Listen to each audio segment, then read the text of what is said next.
اور اے نبی، ان کو آدم کے دو بیٹوں حابیل اور قابیل کے حالات جو بالکل سچے ہیں پڑھ کر سنا دو کہ جب ان دونوں نے بارگاہ الہی میں ایک ایک نیاز پیش کی تو ایک کی نیاز تو قبول ہو گئی اور دوسرے کی قبول نہ ہوئی۔ تب قابیل حابیل سے کہنے لگا کہ میں تجھے قتل کر دوں گا۔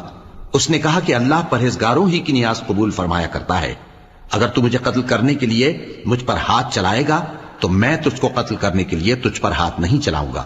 مجھے تو اللہ رب العالمین سے ڈر لگتا ہے، میں چاہتا ہوں کہ تو میرے گناہ کو بھی سمیٹ لے اور اپنے گناہ کو بھی، پھر تو اہل دوزخ میں سے ہو جائے، اور ظالموں کی یہی سزا ہے۔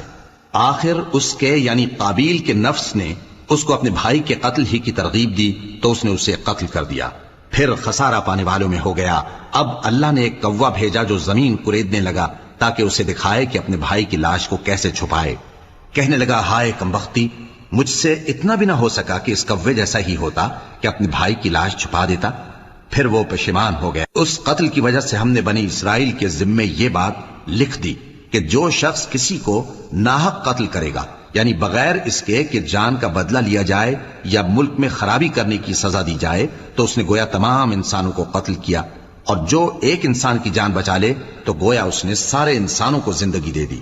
اور ان لوگوں کے پاس ہمارے پیغمبر روشن دلیلیں لا چکے، پھر اس کے بعد بھی ان میں بہت سے لوگ ملک میں زیادتیاں کرنے والے ہیں۔ جو لوگ اللہ اور اس کے رسول سے لڑائی کریں اور ملک میں فساد کرنے کو دوڑتے پھریں، ان کی یہی سزا ہے کہ بری طرح قتل کر دیے جائیں یا سولی چڑھا دیے جائیں، یا ان کے ایک ایک طرف کے ہاتھ اور ایک ایک طرف کے پاؤں کاٹ دیے جائیں، یا ملک سے غائب کر دیے جائیں۔ یہ تو دنیا میں ان کی رسوائی ہے، اور آخرت میں ان کے لیے بڑا بھاری عذاب تیار ہے۔ ہاں، جن لوگوں نے اس سے پیشتر کہ تمہارے قابو آ جائیں توبہ کر لی تو جان رکھو کہ اللہ بخشنے والا ہے، مہربان ہے۔ اے ایمان والو، اللہ سے ڈرتے رہو اور اس کا قرب تلاش کرتے رہو، اور اس کے رستے میں جہاد کرو تاکہ کامیاب ہو جاؤ۔ جو لوگ کافر ہیں، اگر ان کے پاس روئے زمین کا سب مال و متاع ہو اور اس کے ساتھ اسی قدر اور بھی ہو تاکہ قیامت کے روز عذاب سے بچنے کا بدلہ دیں، تو ان سے قبول نہیں کیا جائے گا، اور ان کو درد دینے والا عذاب ہوگا۔ وہ چاہیں گے کہ آگ سے نکل جائیں مگر اس سے نہیں نکل سکیں گے، اور ان کے لیے ہمیشہ کا عذاب ہے۔ اور چوری کرنے والا مرد اور چوری کرنے والی عورت، ان کا ایک ایک ہاتھ کاٹ دو، یہ ان کے کرتوتوں کی سزا اور اللہ کی طرف سے عبرت کے طور پر ہے، اور اللہ زبردست ہے، صاحب حکمت ہے۔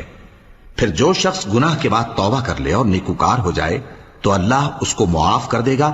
کچھ شک نہیں کہ اللہ بڑا بخشنے والا ہے، بڑا مہربان ہے۔ کیا تم کو معلوم نہیں کہ آسمانوں اور زمین میں اللہ ہی کی سلطنت ہے، جس کو چاہے عذاب کرے اور جسے چاہے بخش دے، اور اللہ ہر چیز پر پوری طرح قادر ہے۔